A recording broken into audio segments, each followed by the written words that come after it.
আমাদের বাংলাদেশে কি হয়, আমরা কোথাও কোনো রেস্টুরেন্টে বা কোনো হোটেলে খেতে গেলে খাওয়ার যখন সার্ভ করে তখন খাওয়ার পাশাপাশি খাবার সঙ্গে সঙ্গে পানি সার্ভ করে, কিন্তু এখানে কিন্তু সেটা ঘটে না।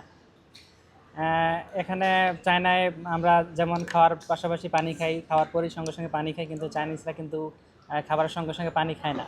এখানে অনেকেই খাবার খাচ্ছে কিন্তু দেখেন যে তাদের টেবিলে কেন পানি নেই, পানির বোতল নাই বা পানি খাবার কোনো কিছু নাই, কিন্তু তারা খাবারের পাশাপাশি তারা কিন্তু পানি খায় না।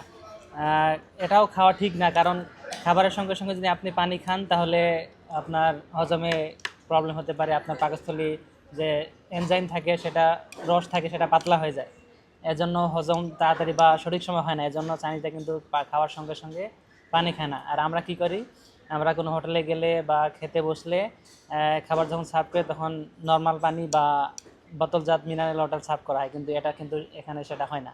যেমন এখানে অনেকেই খাইতেছে, জুম করে দেখাও যে এখানে কারো টেবিলে কিন্তু পানি নেই, এখানে কারো টেবিলে কিন্তু পানি দেখতে পাই, যারা দু একজন নিয়ে আসছে, কিন্তু এই আমাদের ক্যান্টিনে কিন্তু এখানে কোনো পানি সার্ভ করে না বা পানি নেওয়ারও সিস্টেম নাই। আপনি পানি নিতে হলে বাড়ি থেকে পানি কিনে এনে তার পানি খাওয়া লাগবে।